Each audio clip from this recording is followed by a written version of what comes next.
Bismillahirrahmanirrahim. Alhamdulillah wassalatu wassalamu ala Rasulillah wa ala alihi wa ashabihi wa mawalah.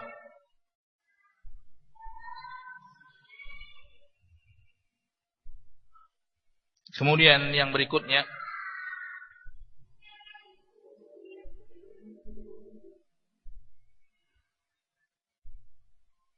yang merupakan kiat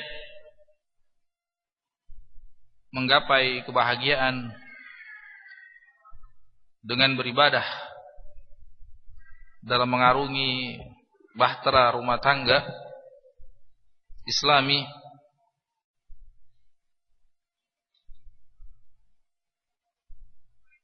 ada satu poin yang dia merupakan contoh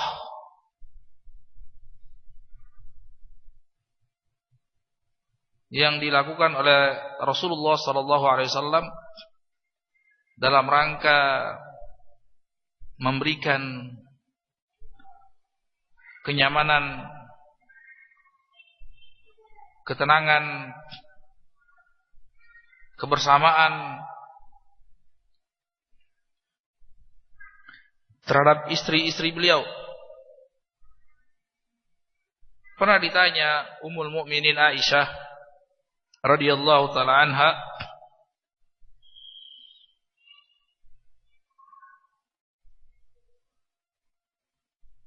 sebagaimana di dalam sebuah hadis yang sahih, "Madza ya'malu Rasulullah sallallahu fi baitihi?" Apa yang dilakukan oleh Rasulullah sallallahu alaihi wasallam daripada amalan di rumahnya? Maka beliau menjawab, kama ta'malu ihdana. Rasulullah SAW melakukan sebagaimana apa yang kami lakukan.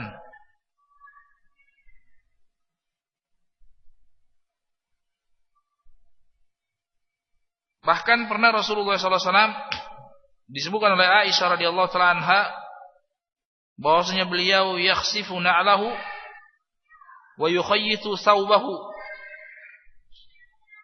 wa ya'malu fi baiti kama ya'malu ahadukum fi baitihi. Rasulullah SAW pernah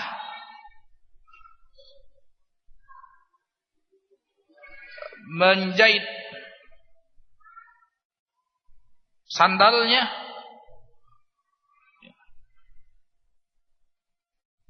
demikian juga beliau pernah menjahit pakaiannya dengan tangannya yang mulia sendiri. Sebagaimana tadi disebutkan bahwasanya Rasulullah SAW pun dengan segenap kesibukan yang ada pada beliau, kesibukan menyebarkan agama Islam, kesibukan berjihad fisabilillah, kesibukan mengurusi segenap urusan kenegaraan, pemerintahan, khilafah, kerasulan, kenabian,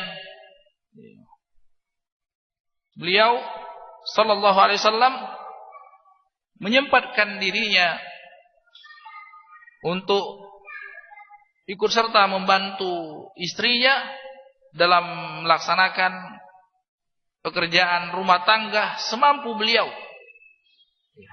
dalam rangka memberikan kenyamanan, memberikan kebersamaan, hakikat kebersamaan luar biasa.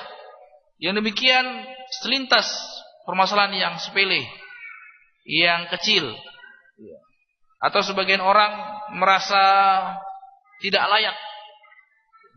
Bagaimana seorang bapak rumah tangga, apalagi kalau di luarnya dia punya posisi di masyarakat yang terhormat, kok bisa dia melakukan perbuatan yang itu merupakan kekhususan bagi ibu rumah tangga ataukah pembantu rumah tangga? Tapi Rasulullah SAW tidak melihat hal yang demikian. Rasulullah SAW melakukannya tidak dengan kesombongan. Rasulullah SAW dengan penuh kerendah hatiannya Rasulullah SAW dengan penuh ketawadhuannya beliau melakukan perbuatan ini.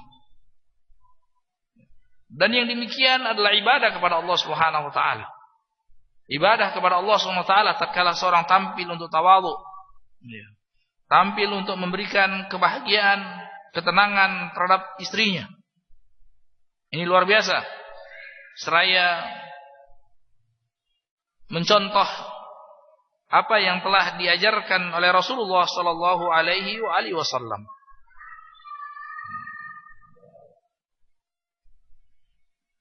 Kemudian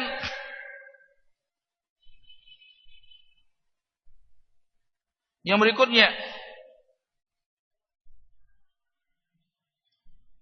dan dia merupakan peran suami dalam menumbuhkan kebahagiaan di dalam rumah tangga,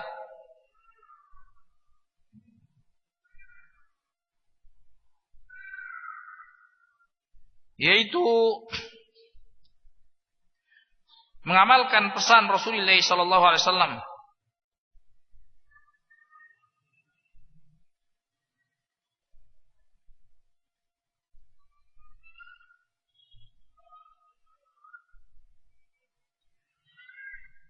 Dalam sebuah hadis beliau bersabda, khairukum khairukum li ahlihi wa ana khairukum li ahli. Orang yang paling baik di antara kalian adalah orang yang paling baik terhadap istrinya, dan aku adalah orang yang paling baik terhadap istriku, paling baik terhadap keluargaku. Dan bahkan Rasulullah SAW menyebutkan barometer keimanan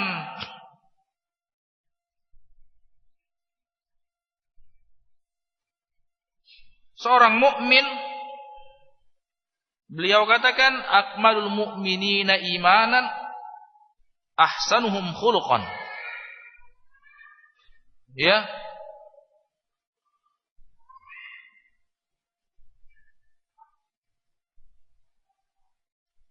Seorang mukmin yang paling sempurna imannya,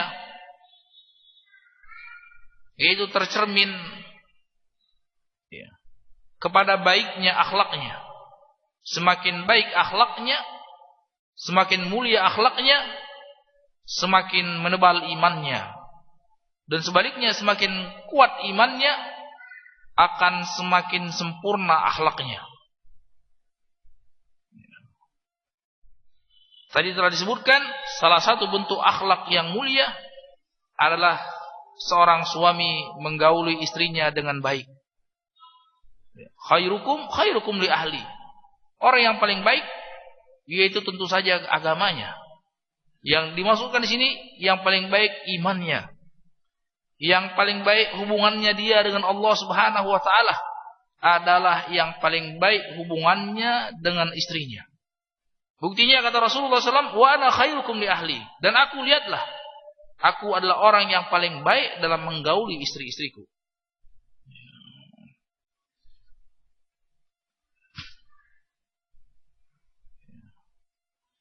Dan orang yang paling berhak untuk seseorang bergaul dengan baik, menyikapi dengan baik, adalah seorang suami kepada istrinya.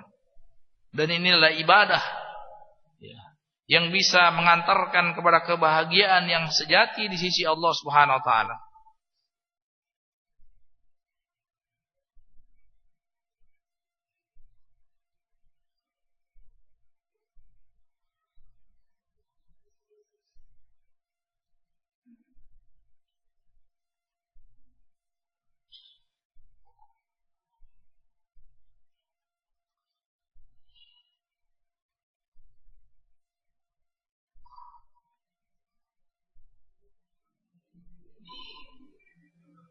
Dalam hadis yang lain,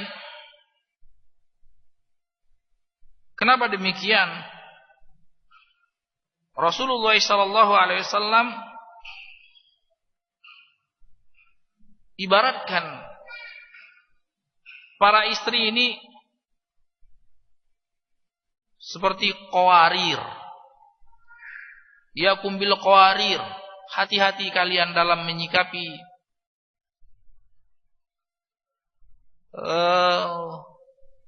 gelas-gelas atau peralatan rumah tangga yang terbuat dari beling.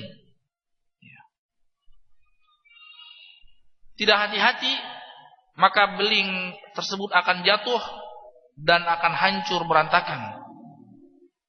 Rasulullah SAW ibaratkan wanita itu seperti qarurah, seperti botol atau gelas yang bisa menampung air yang sedemikian rapuhnya. Tergeser sedikit, dia akan retak, dia akan cacat, gompel sana sini. Kalau sekiranya tidak diperlakukan dengan hati-hati. Artinya di sini ada isyarat dari Rasulullah SAW untuk perhatikan dengan hati-hati, perlakukan dengan hati-hati, perlakukan dengan kelemah lembutan, sehingga gelas-gelas tersebut tatkala disusun dengan rapi, diperlakukan dengan lemah lembut dan hati-hati, maka dia terjaga daripada retak, pecah, ataukah gompel di sana sini. Dan ini adalah ibadah kepada Allah Subhanahu wa taala, pesan dari Rasulullah sallallahu alaihi wasallam. Pesan dari Rasulullah sallallahu alaihi wasallam sebagaimana yang telah tadi kita bawakan hadisnya, istausu bin nisa'i khairan. Berwasiatlah, nasihatilah wanita dengan baik. Karena wanita tercipta dari tulang rusuk yang bengkok, dan tulang rusuk yang paling bengkok adalah yang paling atas. Kalau kita berusaha untuk meluruskannya, niscaya dia akan patah. Kalau tidak, dia akan senantiasa selalu bengkok. Maka berwasiatlah, berpesanlah, menasihatilah wanita dengan baik-baik.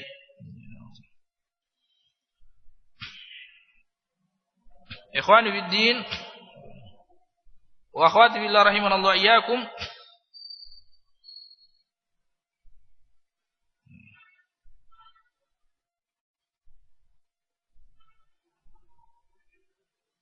Rasulullah SAW gambarkan bahwasanya wanita adalah makhluk yang bengkok. Wanita adalah makhluk yang lemah. Wanita adalah makhluk yang harus diperlakukan dengan hati-hati. Kalau tidak, dia akan memecah, merusak makhluk tersebut. Maka di situ butuh perjuangan. Di situ dituntut oleh Allah Subhanahu wa taala untuk seorang hamba memperlakukannya dengan baik, dan itulah ibadah yang mulia di sisi Allah Subhanahu wa taala. Ibadah yang tinggi nilainya di sisi Allah Subhanahu wa taala.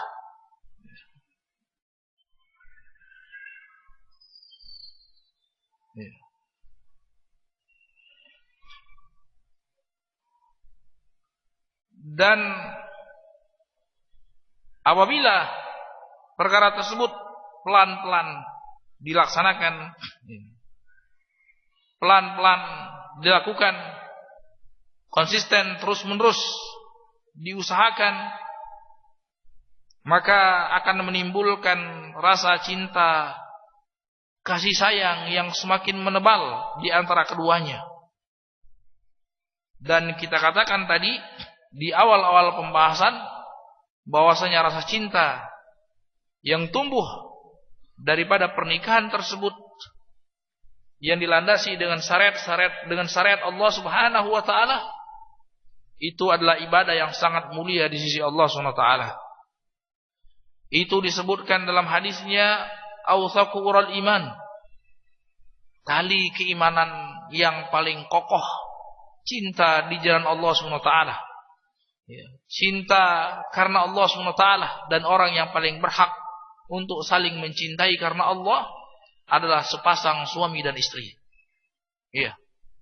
Maka cinta tersebut akan mendatangkan keberkahan dari sisi Allah SWT. Cinta tersebut akan membawakan kebahagiaan di sisi Allah Subhanahu wa taala yang akan berujung kepada kebahagiaan tatkala mereka berjumpa dengan Allah Subhanahu wa taala.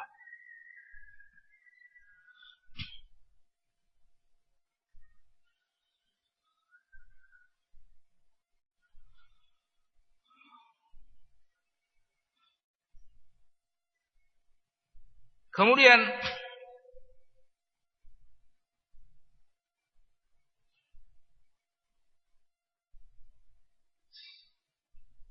berikutnya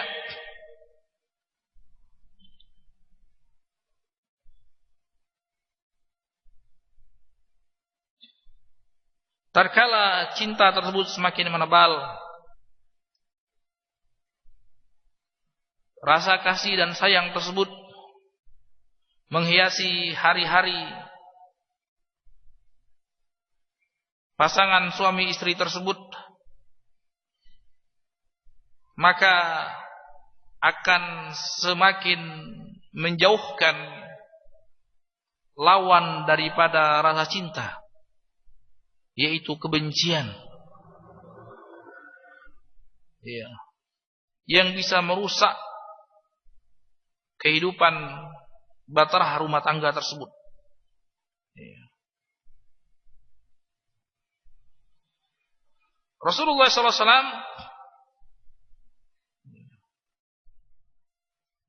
pernah berpesan, tatkala suatu saat muncul rasa kebencian, tatkala seorang mengarungi bahtera rumah tangga,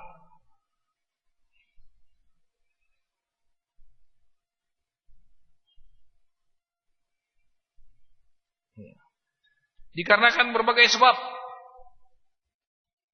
Mungkin awalnya kesalahpahaman satu sama lainnya, mungkin awalnya perbedaan pandangan,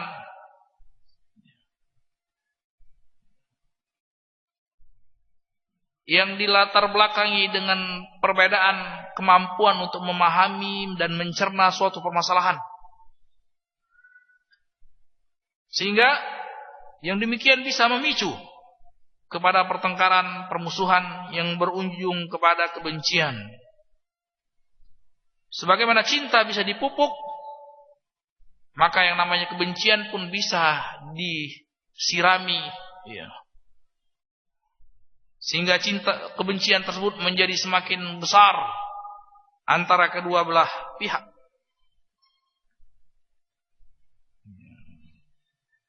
Dan yang demikian itu sangat mungkin untuk terjadi. Allah Subhanahu wa taala berfirman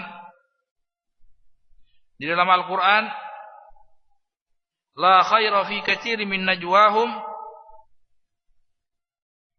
illa man amara bi shadaqatin aw ma'rufin aw islahin bainan nas wa may yaf'al dzalika ibtigha'a mardatillah fasawfa nutihi ajran 'azima. Tidak ada kebaikan di dalam banyak obrolan manusia, pembicaraan manusia, kecuali 3 perkara. Selain daripada itu, obrolan tersebut hanya mendatangkan kemadharatan saja. Yang pertama, kebaikan daripada pembicaraan.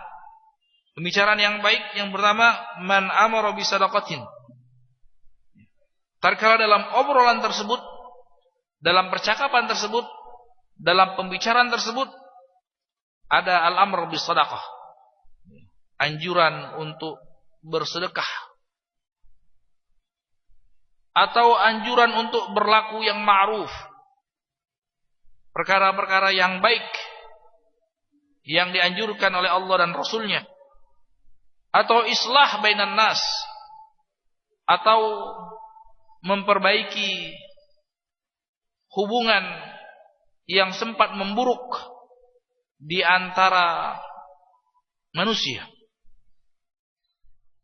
Dan tentu saja yang paling berhak untuk diperbaiki keadaannya, untuk dirajut kembali permusuhan yang sudah teranyam, adalah sepasang suami istri.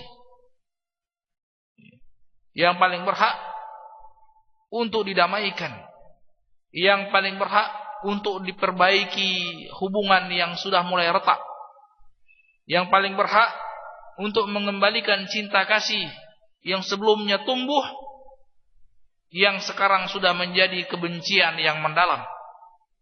Kata Allah SWT, tidak ada kebaikan dari segenap obrolan, pembicaraan, percakapan satu sama lain, interaksi sesama manusia, kecuali 3 perkara tadi. Mengajak, pembicaraan yang mengajak kepada anjuran untuk bersedekah, berbuat baik sesama manusia, atau anjuran untuk berbuat perkara yang ma'ruf, amal saleh, hal-hal yang bisa mendatangkan keridhaan Allah. Dan yang ketiga, yaitu memperbaiki keadaan hubungan antara 2 orang atau kelompok yang tadinya saling bermusuhan. Kemudian setelah adanya islah, akan menimbulkan kembali kecintaan yang dulu sempat tumbuh, yang sekarang menjadi padam. Wa may yaf'al dzalika ibtigha'a mardhatillah fasawfa nu'tihi ajran 'azima. Barang siapa yang mewujudkan perkara tersebut dalam rangka mengharapkan keridhaan Allah, maka niscaya kami akan karuniakan kepadanya pahala yang sangat besar. Lihat. Lihat. Yang demikian memperbaiki hubungan yang sudah mulai retak, membangkitkan kembali kasih dan sayang, cinta kasih. Ini adalah ibadah yang besar. Kata Allah, barang siapa yang melakukan perkara yang demikian dalam rangka mengharapkan keridhaan Allah, maka kami akan menganugerahkan kepadanya pahala yang sangat besar.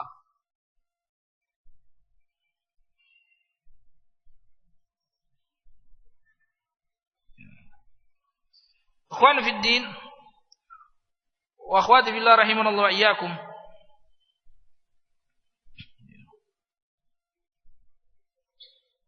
Rasulullah SAW memberikan beberapa kiat. Di antaranya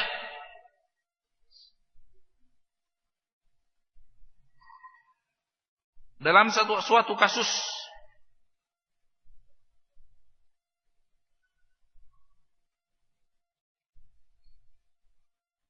Rasulullah SAW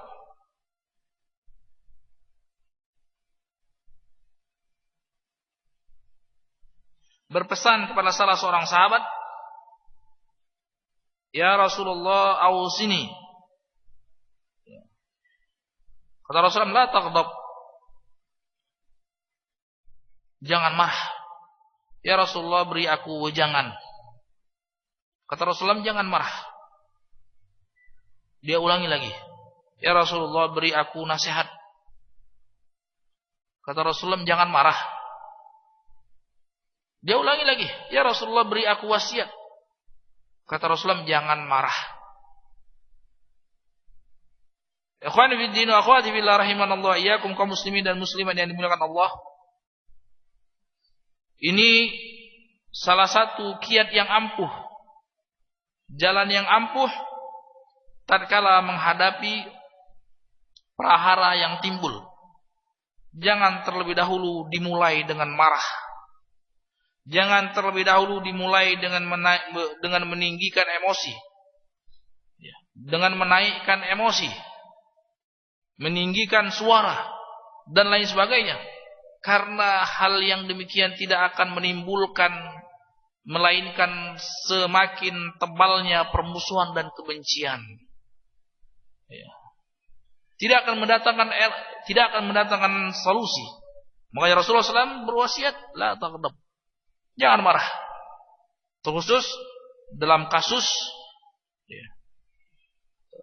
kebencian atau sengketa yang terjadi dalam rumah tangga seorang muslim maupun muslimah. Dan Allah ingatkan, bukan cuma sekedar jangan marah. Allah Subhanahu wa taala ingatkan di dalam surah Al-Baqarah,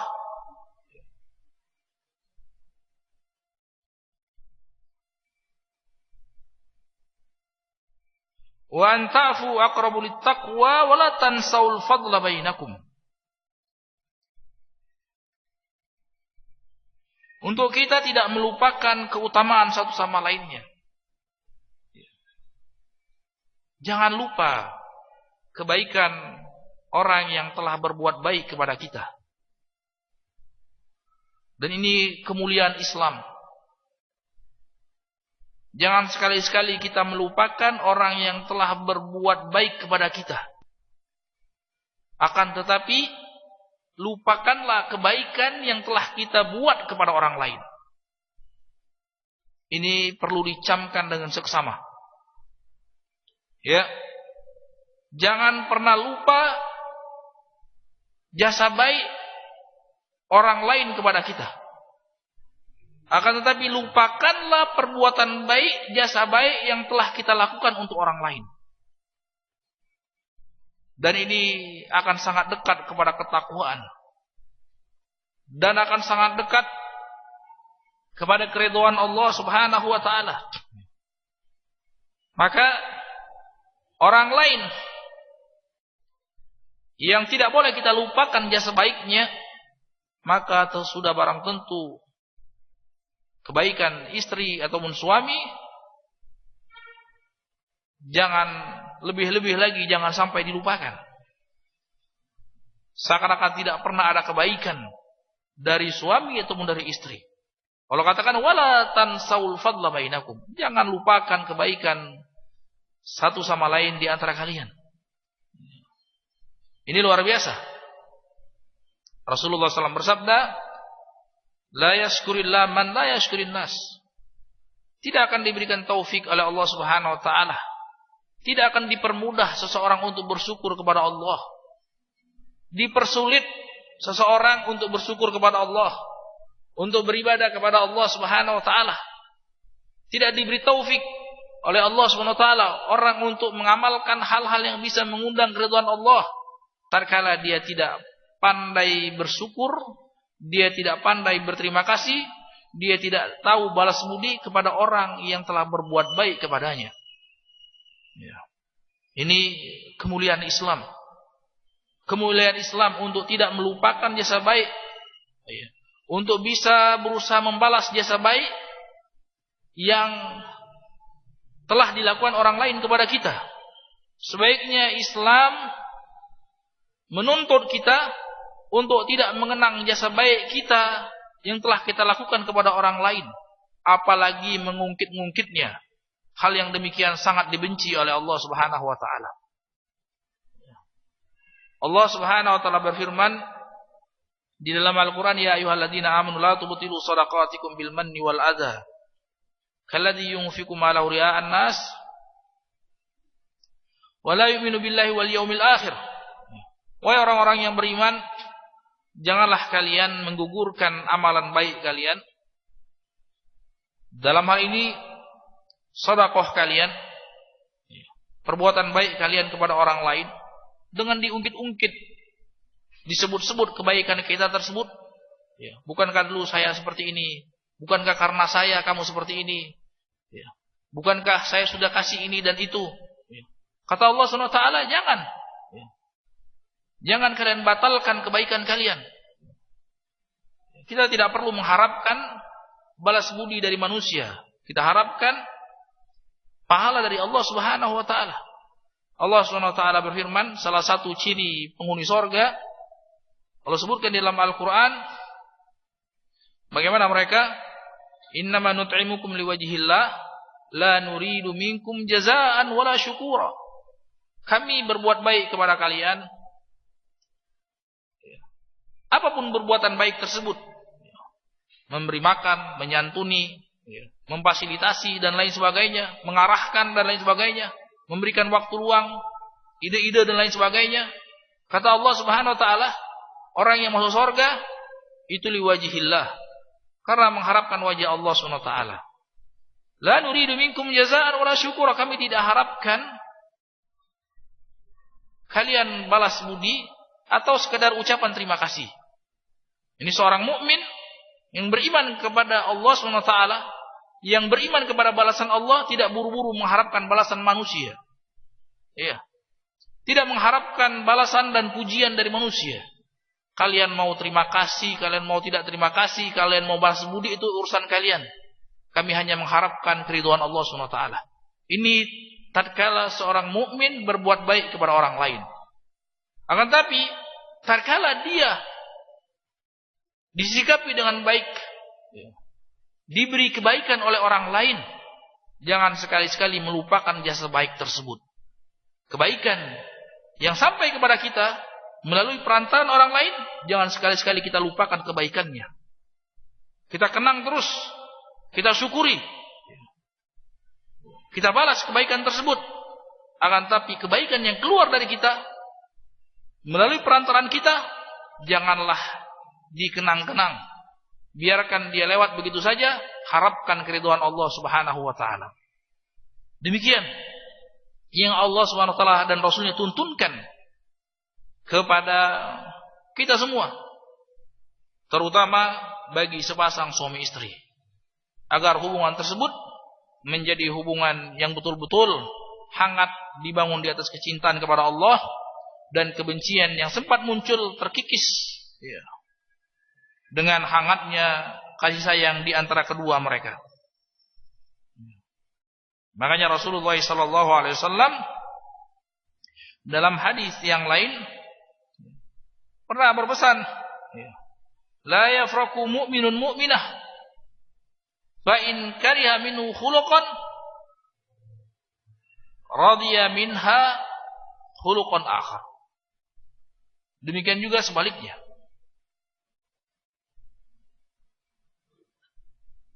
Jangan seseorang mukmin, seorang suami yang mukmin itu dilandaskan kebencian yang sangat kepada istrinya, sehingga dia melupakan sisi-sisi baik yang ada pada istri tersebut.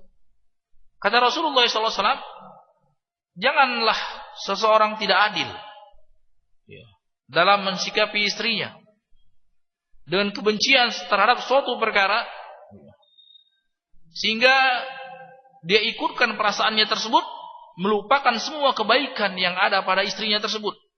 Kata Rasulullah SAW, kenanglah kebaikan dia yang lain, kenanglah sisi-sisi positif dia yang lain.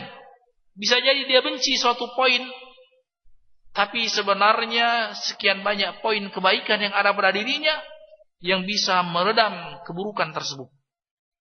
Perkara yang tidak membuat kita tenang dan nyaman tersebut.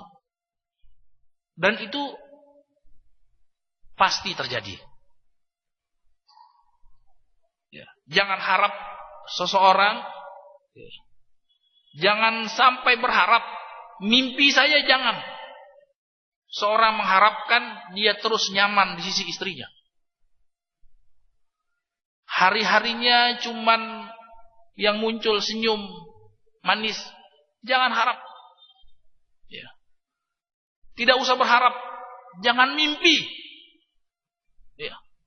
Itu cuman hayalan. Seorang mengharapkan hari-hari dia lalui bersama istrinya penuh dengan senyum manis.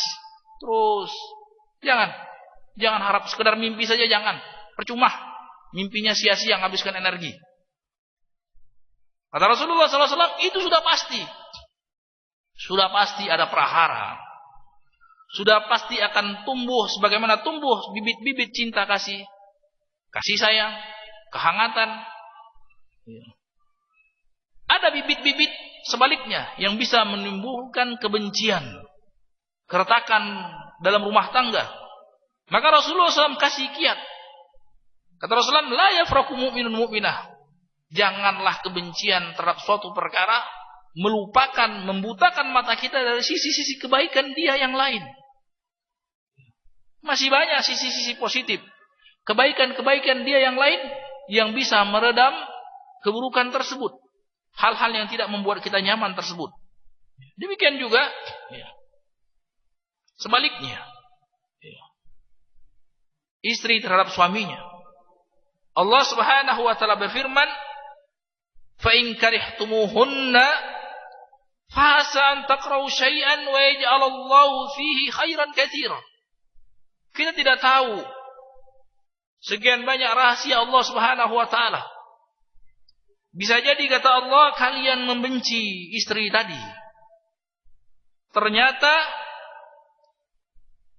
tatkala kalian membenci suatu perkara dan kalian sabar di dalamnya, wa yaj'alallahu fihi khairan katsiran. Allah jadikan di situ kebaikan yang sangat banyak. Berikutnya. Ya, tapi dikarenakan akal kita sedikit, kesabaran yang tipis, sehingga kita tidak bisa memetik kebaikan yang banyak yang telah dipersiapkan oleh Allah Subhanahu wa taala bagi orang yang sabar dalam permasalahan ini. Ikhwan fiddin wa akhwati fillah rahimanallahu iyyakum. Demikian juga sebaliknya. Sebagaimana Islam menuntut seorang suami memperlakukan istrinya sesuai dengan proporsinya, sesuai dengan kemestiannya, sesuai dengan keharusannya, sesuai dengan posisinya sebagai seorang suami, maka Allah dan Rasulnya menuntut seorang istri memposisikan dirinya sebagai istri. Seorang istri mensikapi suaminya proporsional sesuai dengan yang semestinya yang dikehendaki oleh Allah Subhanahu wa taala dan Rasulnya. Sehingga apabila ini terwujud dari kedua belah pihak, maka sudah barang tentu ini akan mengajak pasangan tersebut mendapatkan karunia Allah Subhanahu wa taala, wa ja'ala bainakum mawaddatan wa rahmah. Ya. Allah jadikan di antara keduanya, di antara pasangan-pasangan tersebut, cinta kasih yang hangat, kasih sayang yang hangat di antara keduanya.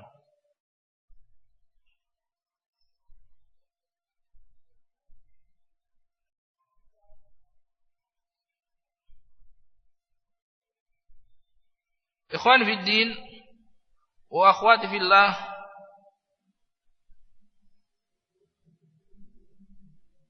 rahimanallahu iyyakum.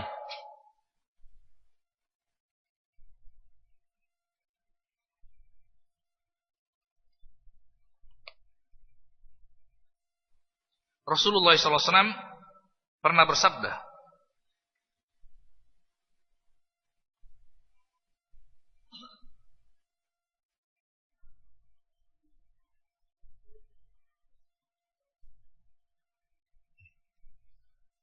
salah satu ciri penghuni sorga, wanita penghuni sorga,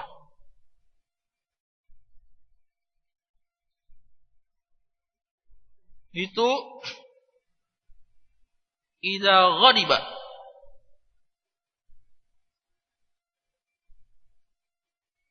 ja'at hatta tad'a yadayha fi yadi zawjiha wa taqulu la adhuqu ghamdan hatta turdi hatta tarda. Lihat alangkah indahnya rumah tangga kalau sesuai dengan tuntunan Rasulullah SAW. Salah satu ciri wanita penghuni sorga yang apabila suaminya murka, yang apabila suaminya marah, ya, dia akan mendatangi, menghampiri suaminya, seraya dia letakkan kedua telapak tangannya di tangan suaminya. Kemudian dia berkata, wahai suamiku, aku tidak akan bisa terpejam sampai engkau ridha. Lihat, ya. Rasulullah sallallahu alaihi wasallam mengajarkan yang demikian. Ya. Wahai para wanita muslimah, para istri yang mengharapkan kebahagiaan di sorga, amalkan apa yang telah diajarkan oleh Rasulullah sallallahu alaihi wasallam. Dengannya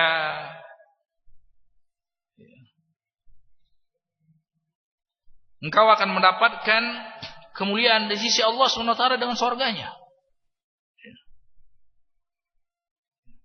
Tatkala engkau mendapati suamimu murka dan marah, coba engkau praktekkan perkara ini. Engkau letakkan kedua telapak tanganmu di tangan suamimu. Engkau katakan dengan lemah lembut, wahai suamiku tercinta, aku tidak akan bisa terpejam sampai engkau ridha kepadaku. Lihat, itu kalau kepingin mendapatkan sorga. Ya. Apabila amalan ini dilakukan, maka dia akan mendapatkan betul-betul sorga di dunia sebelum mendapatkan sorga di akhirat. Ya. Coba kalau sekiranya dia mendapati suaminya marah. Ya. Jangankan dia melakukan amalan yang dilakukan oleh Rasulullah SAW. Meletakkan tangannya di tangan suaminya. Ya.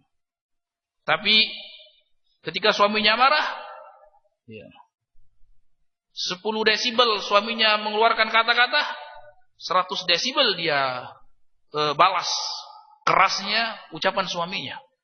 Ya. Disuruh oleh Rasulullah SAW, dia meletakkan tangannya ke tangan suaminya, dia malah lemparkan piring ke lantai. Ya. Dengan segala macam kebodohan yang dilakukan. Kebahagiaan apa yang akan dia gapai? Sorga apa yang dia inginkan? Kalau seperti itu adanya. Ya. Yang mengharapkan wanita yang mengharapkan sorga, coba amalkan yang demikian. Ya. Coba amalkan yang demikian. Ya. Maka Rasulullah SAW kabarkan yang demikian salah satu ciri-ciri wanita yang berhak mendapatkan sorganya Allah Subhanahu wa ta'ala. Dalam hadis yang lain,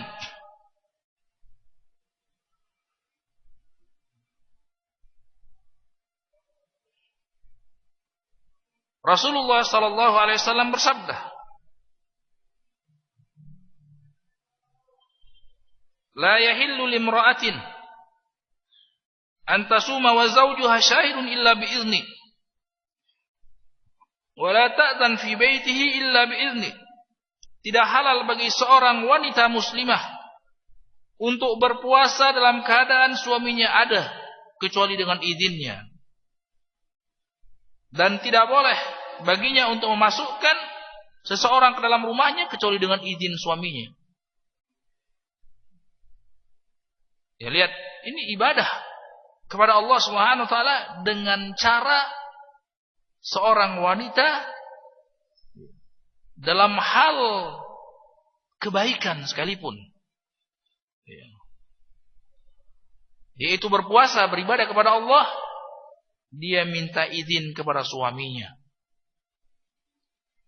Demikian juga tatkala dia memasukkan orang yang dia sukai, tidak dia lakukan kecuali setelah dengan mendapat izin dari suaminya. Yang demikian tentu akan mendatangkan keridhaan Allah dan keridhaan suaminya.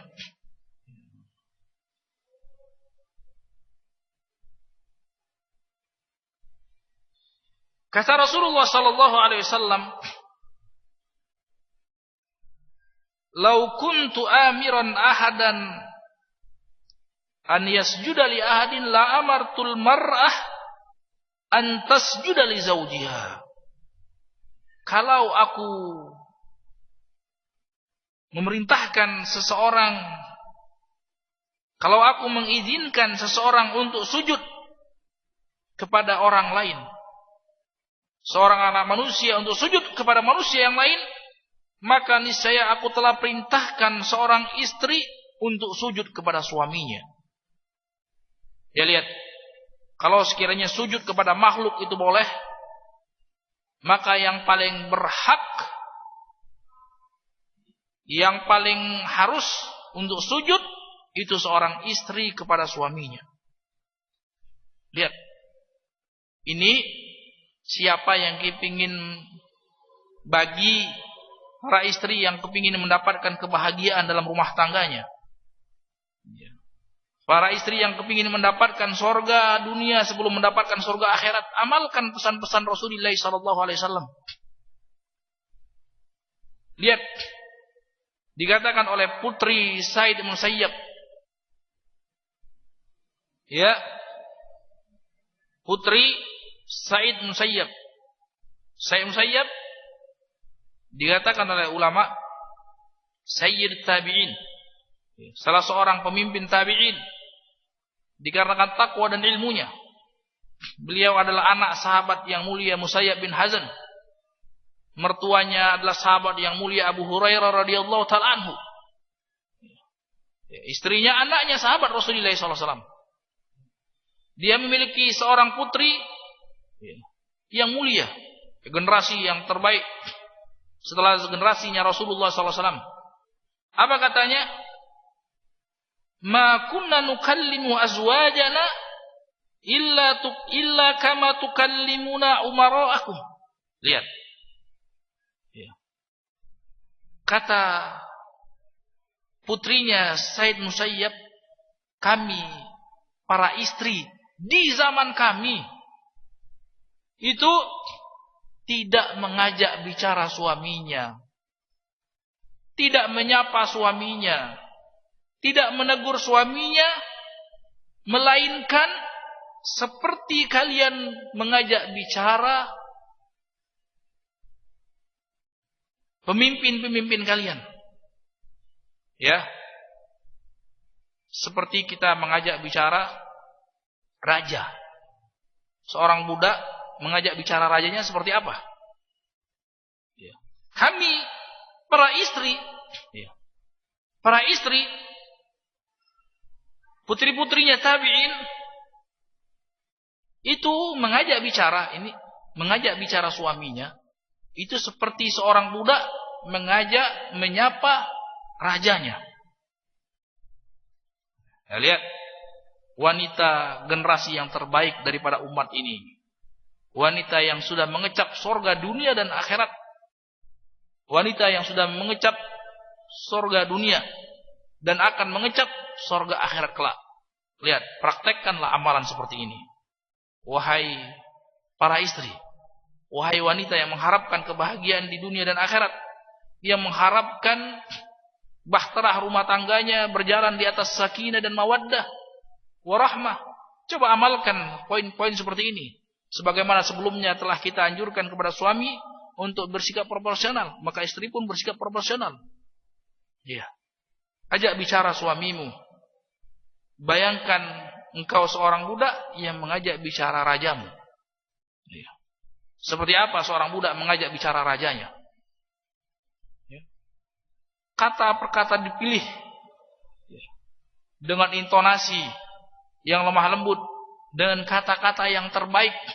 Jangan sampai menyinggung raja tersebut. Ya, luar biasa. Ya.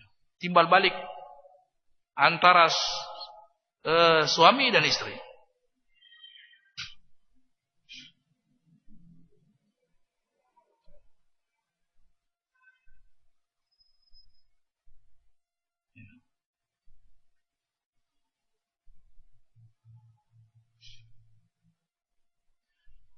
Kemudian ikhwani fiddin,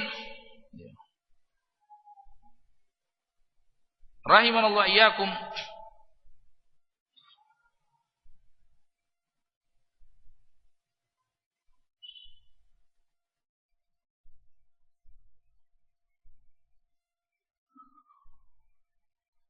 yang berikutnya, hendaklah masing-masing pihak bisa menjaga diri, mensucikan dirinya. Para istri mensucikan dirinya, menjaga diri untuk terjatuh ke dalam perkara-perkara yang diharamkan oleh Allah Subhanahu wa taala. Dan yang demikian adalah ibadah. Dan yang demikian bisa mengantarkan kepada kebahagiaan yang sesungguhnya.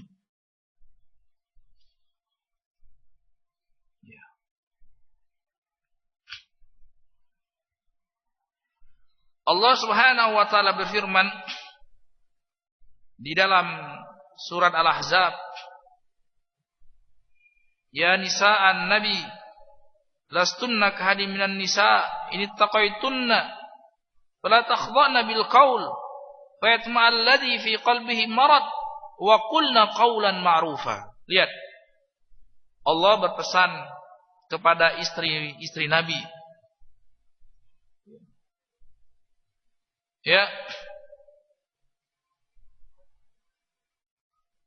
Wahai istri Nabi, kalian tidak seperti wanita-wanita yang lain. Artinya, kalau wanita yang lain berhak untuk bertakwa kepada Allah SWT, maka istri-istri Nabi lebih berhak dan lebih wajib bertakwa kepada Allah SWT. Ini taqaitunna fala takhda'na bil qaul. Janganlah sekali-sekali kalian berbicara dengan gemulai dengan orang-orang yang bukan mahram kalian. Sehingga apa? Sehingga syaitan akan datang, ya, menghiasi hati orang tersebut, sehingga hati tersebut berpenyakit dan mulai berpikiran hal-hal yang tidak senonoh. Tapi kata Allah, wa qulna qawlan ma'rufa.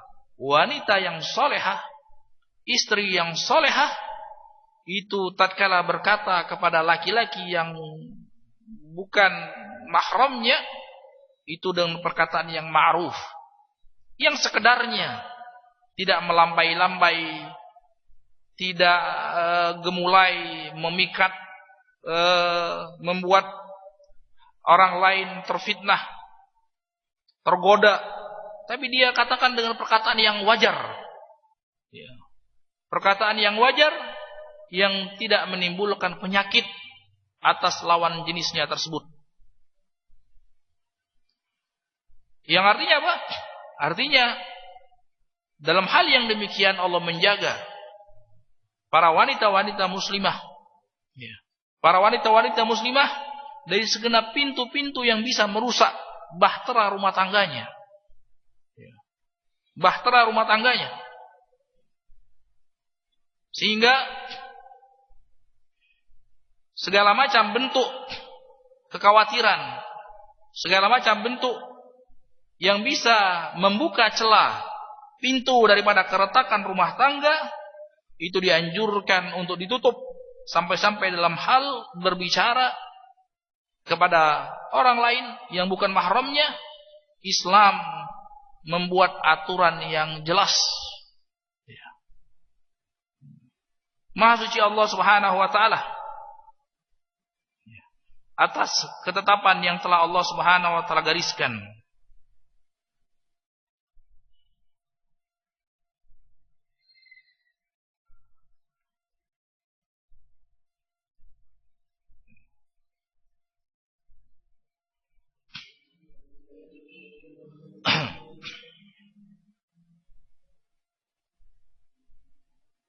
Kemudian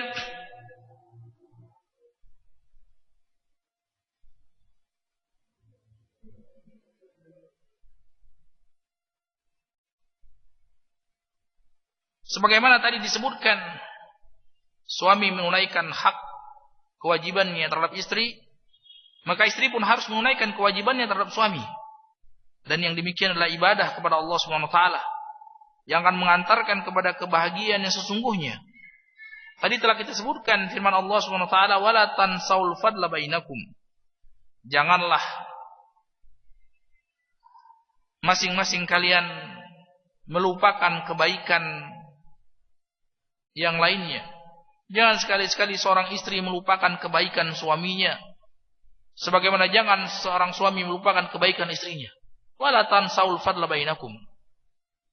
Ya, sebagaimana Rasulullah SAW mengajarkan seorang suami tidak boleh membenci sejadi-jadinya terhadap istrinya, karena bisa jadi dia membenci suatu perkara, dia masih mencintai perkara-perkara yang lain. Demikian juga seorang istri. Jangan sekali-sekali dia membenci suaminya sejadi-jadinya. Bisa jadi dia tidak suka suatu perkara, suatu permasalahan, akan tetapi dia akan mendapati kebaikan-kebaikan suaminya yang lainnya. Ingatlah kebaikan-kebaikan yang telah dia berikan. Ingatlah kasih sayang dan kelembutan yang telah dia berikan kepada istri tersebut.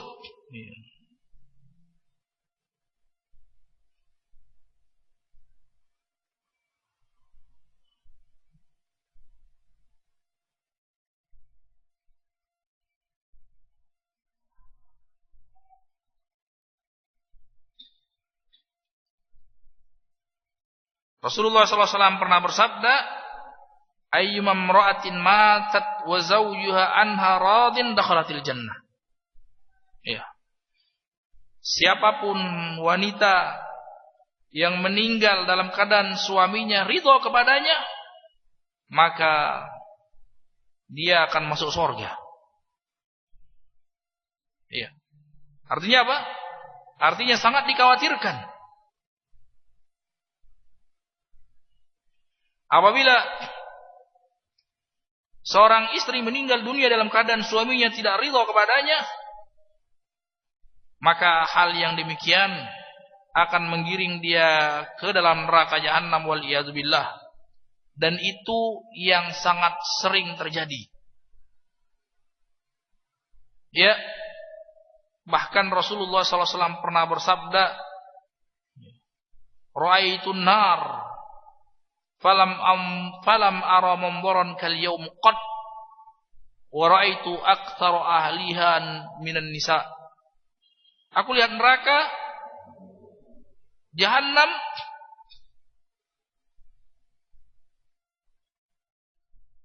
dan aku tidak pernah menyaksikan pemandangan yang begitu menakutkan dan mengerikan seperti itu. Dan ternyata aku lihat kebanyakannya wanita. Jadi kalau mau dipersentase, mayoritasnya wanita.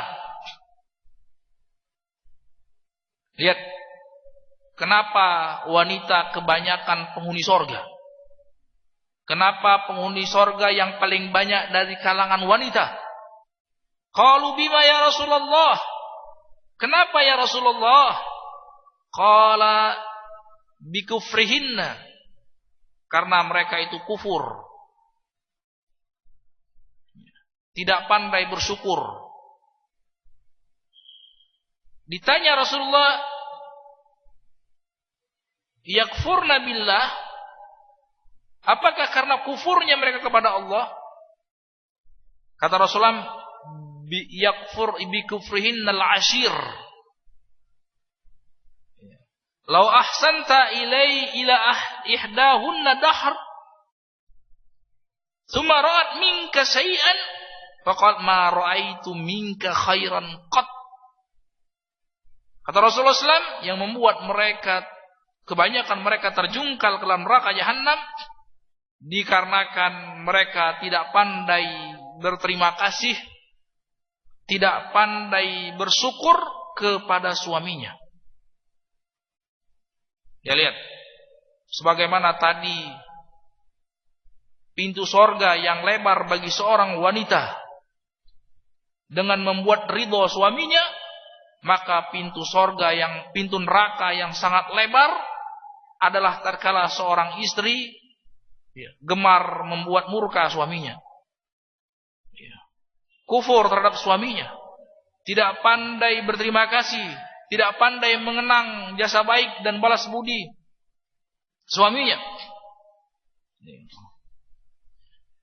Buktinya kata Rasulullah SAW, engkau berusaha berbuat baik kepadanya sekemampuanmu, seumurmu. Ketika engkau bersamanya, kemudian suatu saat ada kesalahan darimu, yang dia lihat, maka dia akan mengatakan, tidak pernah engkau berbuat baik kepadaku. Lihat bagaimana emosi menguasai seorang wanita. Karena suatu permasalahan, dia melihat dengan kebencian, dia memvonis suaminya berdasarkan kebencian tersebut. Maka dengan itu Rasulullah SAW kabarkan itu merupakan pintu yang paling lebar yang bisa mengantarkan seorang istri ke dalam neraka jahanam, wal iyadu billah. Ya. Ikhwan fiddin wa akhwati billah rahimanallah iyyakum, kiranya cukup apa yang telah kita sampaikan, kiat-kiat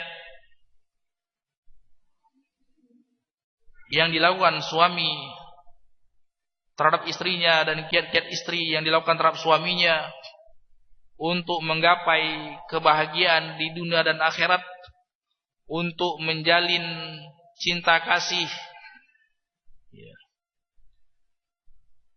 dalam mengarungi bahtera rumah tangganya yang bisa mengantarkan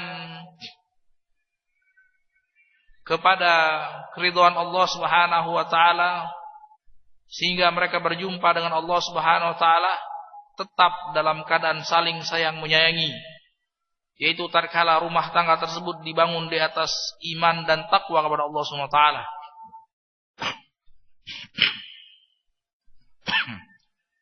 Mudah-mudahan Allah Subhanahu wa taala memberikan taufik kepada kita semua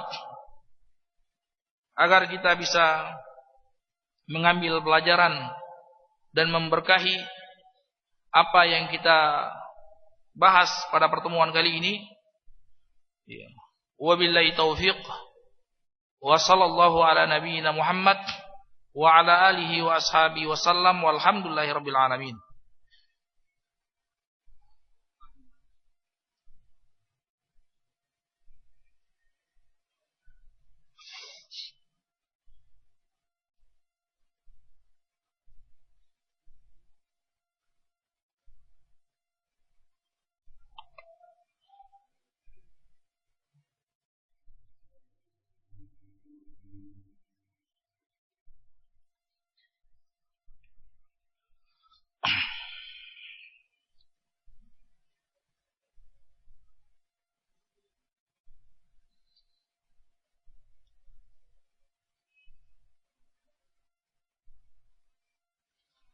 Ada pertanyaan? Bismillahirrahmanirrahim. Jika seorang suami ada tahapan dalam menasihati istri yang bermuat maksiat kepada Allah Subhanahu wa taala, yaitu dengan menasihati menjauhi pisah ranjang atau memukul dengan pukulan yang mendidik, tidak mematikan, maka pertanyaannya, bagaimana seorang istri bila menghadapi suaminya bermaksiat kepada Allah Subhanahu wa taala? Atau apakah harus bersabar atau boleh menjauh, berpaling sampai suami kembali taat kepada Allah Subhanahu wa taala? Ya.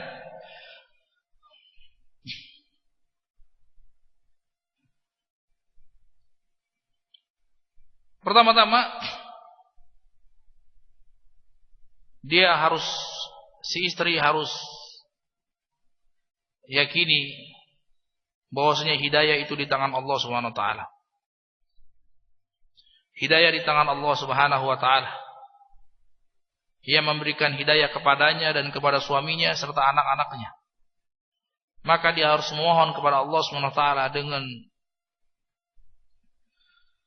seikhlas-ikhlasnya. Memohon kepada Allah Subhanahu wa taala dengan setulus-tulusnya. Memohon kepada Allah dengan seksama agar dia dan suaminya diberikan hidayah taufik dan bimbingan dari Allah Subhanahu wa taala. Ya. Dan setelah itu dia ajak bicara suaminya dengan baik. Dia ajak bicara suaminya dengan lemah lembut. Ya. Dia sampaikan bahwasanya yang demikian bisa mengundang kemurkaan Allah, kemaksiatan yang dia lakukan bisa mendatangkan kemarahan Allah Subhanahu wa taala yang akan berimbas kepada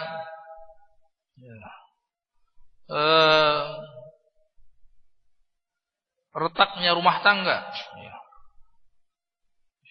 yang akan berimbas kepada kemurkaan Allah Subhanahu wa taala di dunia dan akhirat.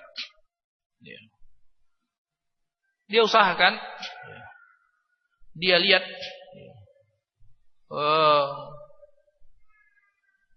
apa yang ada pada suaminya, dia bersabar, terus menasihati seraya berdoa agar suaminya diberikan taufik dan hidayah,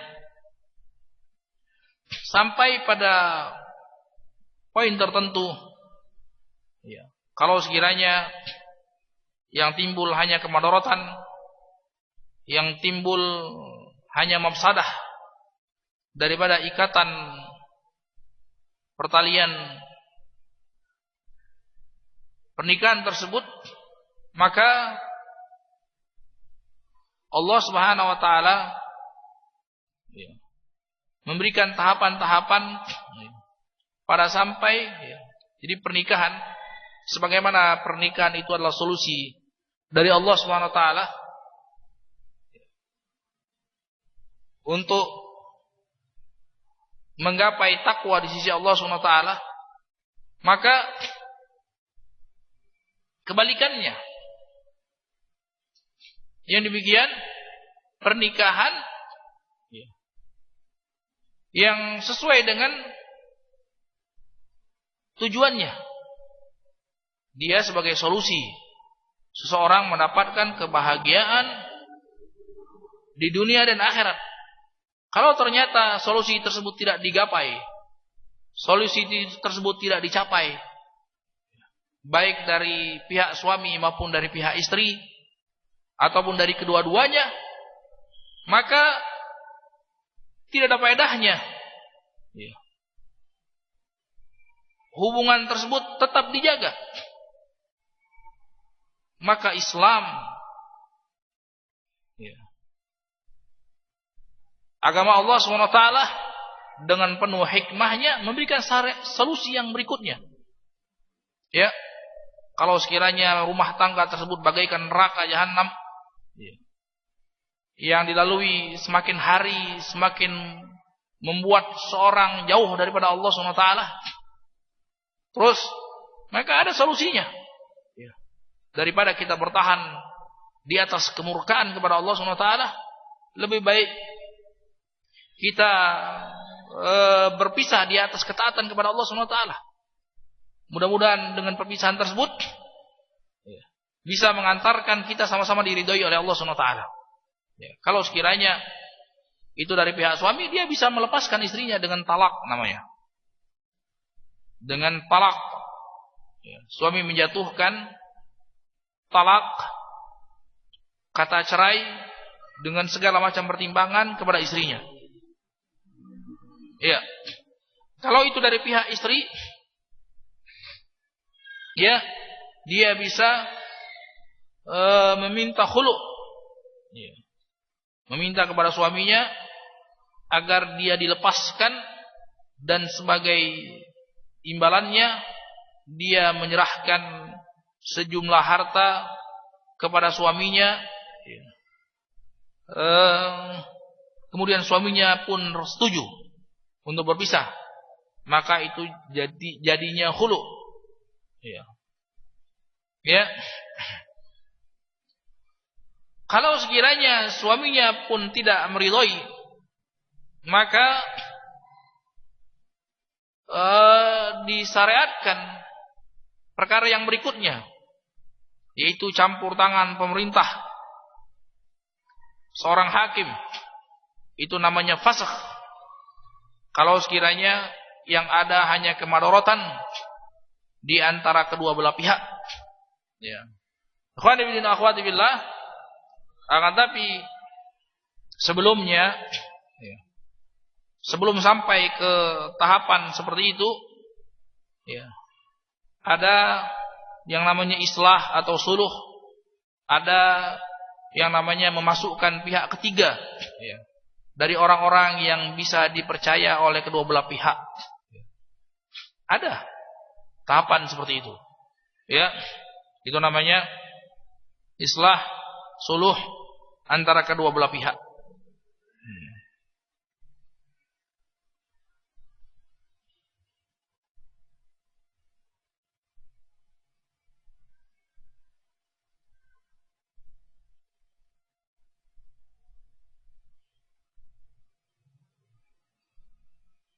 Tadi disebutkan bahwa istri yang solehah dilarang memasukkan orang ke rumah, ya, kecuali dengan izin suaminya. Bagaimana kalau ada saudara, ya, kalau ada seorang wanita yang tidak disukai suami, yang bisa mempengaruhi agama si istri, ya, apakah boleh? Apakah termasuk? Ya, termasuk, ya kan? Termasuk. Intinya tentu memiliki alasan-alasan, termasuk alasan yang syar'i. Apabila ada orang lain yang bisa merusak, ya, agama, akhlak seorang istri tersebut, baik dari kalangan laki-laki maupun perempuan, sama saja. Ya. Iblis itu ada iblis laki-laki, ada iblis perempuan. Iya, maka dua-duanya wajib bagi seseorang untuk berlindung kepada Allah Subhanahu wa taala dari yang demikian.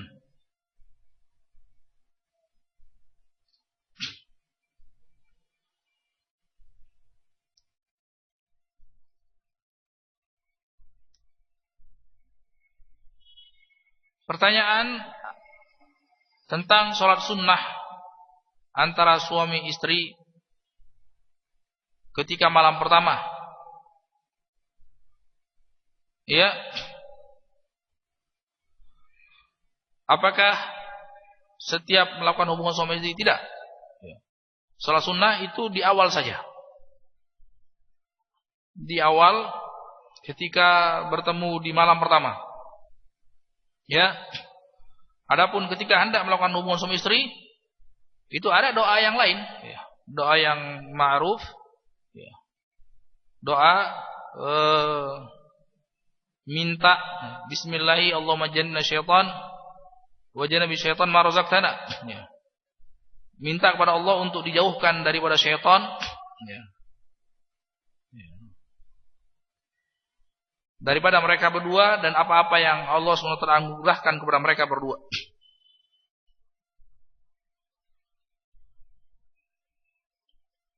Bagaimana bacaan sholat sunnah tersebut? Jahar atau sir? Ya. Tidak ada keterangan, ya, dia jahar atau sir. Ya. Artinya silakan dilakukan dengan sir, tidak mengapa.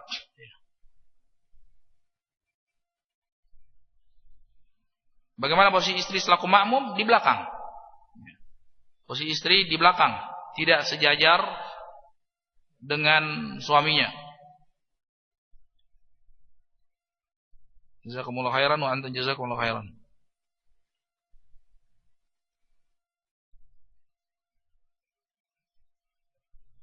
Apakah arti dari harta suami, harta istri, dan harta anak?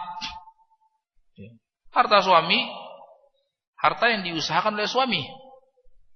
Harta istri, harta yang dimiliki oleh istri. Mungkin dia dapat warisan, ya. Mungkin dia buat sesuatu, kemudian dia jual dan lain sebagainya. Harta anak, harta yang dimiliki oleh anak kita macam-macam. Bisa karena pekerjaannya dan lain sebagainya. Ya. Kalau itu yang dimaksudkan dengan pertanyaan ini.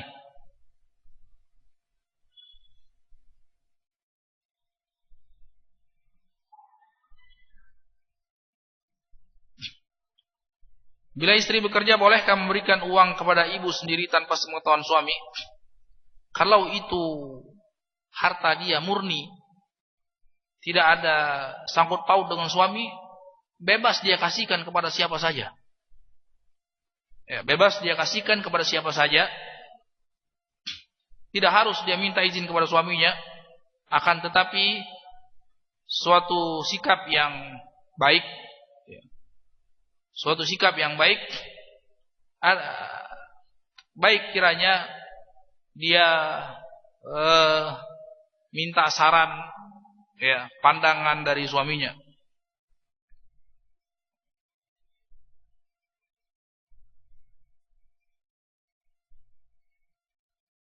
Sampai seberapa jauhkah hak seorang mertua? Apa kewajiban istri kepada mertua? Berbuat baik kepadanya. Apalagi kalau sekiranya mertua tersebut adalah seorang muslim. Banyak. Rasulullah SAW bersabda, hakul muslim ala muslim sittun. Hak seorang muslim atas muslim yang lainnya adalah ada 6. Idza laqitahu fasallim alaihi, kalau engkau bertemu dengan dia, ucapkanlah salam kepadanya. Idastan sahaka fansahu, apabila dia minta nasihat, nasihati dia. Perkara-perkara yang lainnya. Perkara-perkara yang lain, intinya seorang berbuat baik kepada sesama muslim, apalagi kepada mertuanya.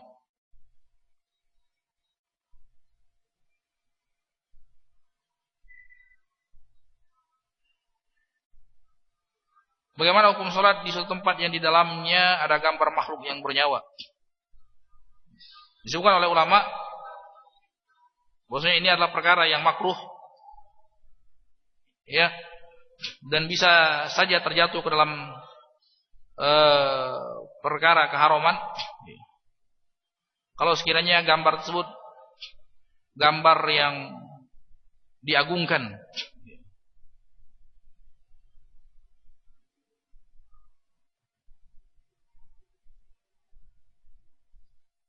apa saja amalan-amalan yang bisa dilakukan untuk mendekatkan diri pada jodoh dan rezeki? Amalannya bertakwa kepada Allah SWT. Allah berfirman, "Wa man yattaqillaha yaj'al lahu makhraja." Barang siapa yang bertakwa kepada Allah SWT, maka Allah SWT akan berikan jalan keluar. Jalan keluar dari semua sisi. Jalan keluar dalam hal mencari jodoh. Semoga dengannya, dengan takwanya dia mendapatkan jodoh yang diberkahi oleh Allah SWT. Semoga dengan takwanya dia mendapatkan rezeki yang penuh keberkahan. Bertakwa fisir wal alaniyah, bertakwa kepada Allah dari semua sisi, secara lahir dan batin.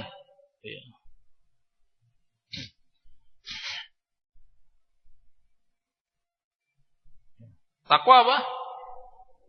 Takwa sebagaimana dikatakan seorang imam tabi'in Talq bin Habib, takwa itu an ta'mal bi ta'atillah ala nurin minallah tarju thawaballah. Engkau beramal, mengamalkan segenap ketaatan kepada Allah sesuai dengan cahaya dari Allah, sesuai dengan tuntunan Al-Quran dan Sunnah, dan engkau mengharapkan pahala darinya. Sebagaimana engkau meninggalkan kemaksiatan, meninggalkan perkara-perkara yang bisa mengundang kemurkaan Allah, ala nuri minallah, dengan petunjuk dari Allah. Artinya suatu perkara dia tinggalkan, dia tahu itu adalah ketaatan, karena Allah SWT mengatakan itu adalah ketaatan. Allah gariskan, sebagaimana dia meninggalkan kemaksiatan, keterangan dari Allah Subhanahu wa taala. Karena bisa jadi seseorang meninggalkan kemaksiatan itu prasangka dia. Padahal di sisi Allah itu bukan kemaksiatan. Itu bukannya terpuji, malah tercela.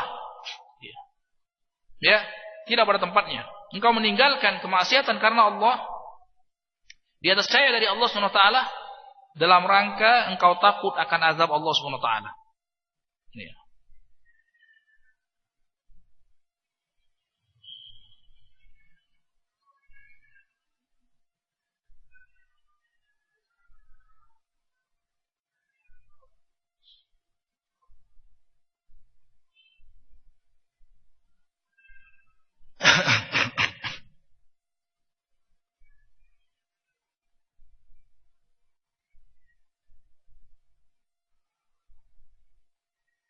Bagaimana sikap suami apabila setelah menikah dengan istrinya dia mengetahui bahwa sang istri sudah tidak gadis lagi sebelum menikah dengannya?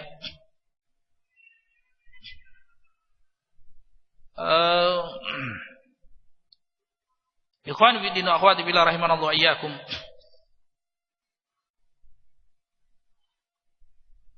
Yang menjadi patokan, yang menjadi patokan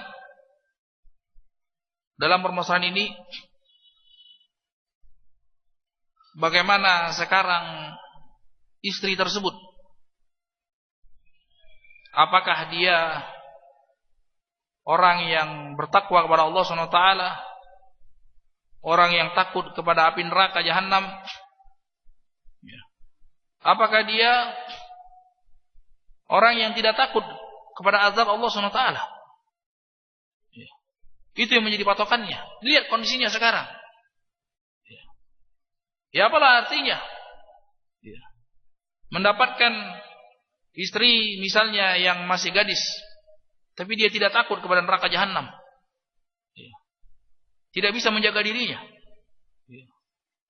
Syekh Muqbil rahimahullah ta'ala, saya dengar langsung beliau mengkisahkan dengan memuji suatu permasalahan. Ada satu kasus yang seperti ini. Dia puji seseorang yang tatkala dia mendapati kejadian seperti itu dan dia lihat istrinya adalah istri yang solehah, itu mungkin masa lalunya yang berbagai macam kemungkinan bisa terjadi. Kalau sekiranya itu betul kemaksiatan, kemudian dia sudah bertaubat kepada Allah Subhanahu wa taala, maka orang tersebut mengatakan, man satara musliman satarahu Allah fid dunya wal akhirah.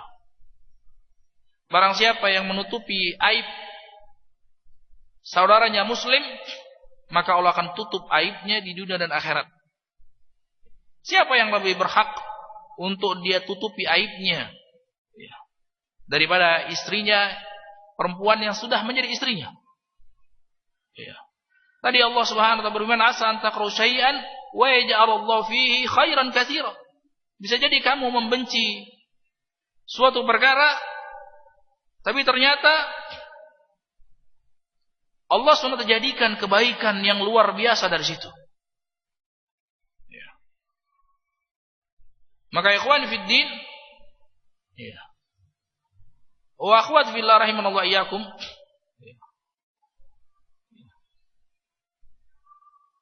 Rasulullah SAW tadi berpesan, la yafraku mu'minun mu'minah asa an takrahu khuluqan radiya minhu khuluqan akhar. Bisa jadi seorang membenci seorang istrinya terhadap suatu perkara, tapi cobalah lihatlah kebaikan dia yang lainnya. Maka di sini saya nasihatkan kepada kita semua, jangan dilihat masa lalu. Kita berjalan itu untuk sekarang dan akan datang. Yang kita gapai itu keridhaan Allah Subhanahu wa taala. Yang kita cari bagaimana posisi kita di sisi Allah Subhanahu wa taala. Kalaupun dia tidak suka misalnya kalaupun dia tidak bisa membahagiakan istrinya, sudah tertutup hatinya, dia ceraikan dengan baik-baik. Dia ceraikan dengan baik-baik, dia tutupi aibnya. Tidak perlu dia ungkit-ungkit. Tidak perlu menjadi pembicaraan terus-menerus.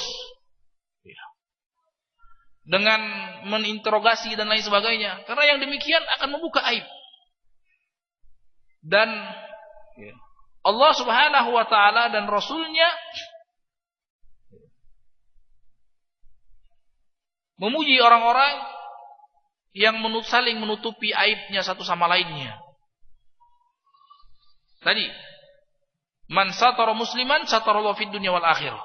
Barang siapa yang menutupi aib saudaranya muslim, maka Allah akan tutupi aibnya di dunia dan akhirat.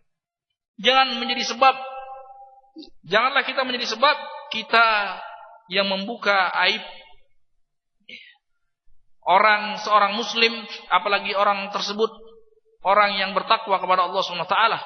Kalau tidak, Allah akan buka aib dia di akhirat kelak, wal iyadu billah. Maka nasihat saya, wabillahi taufik, dilihat dari dua sisi tadi.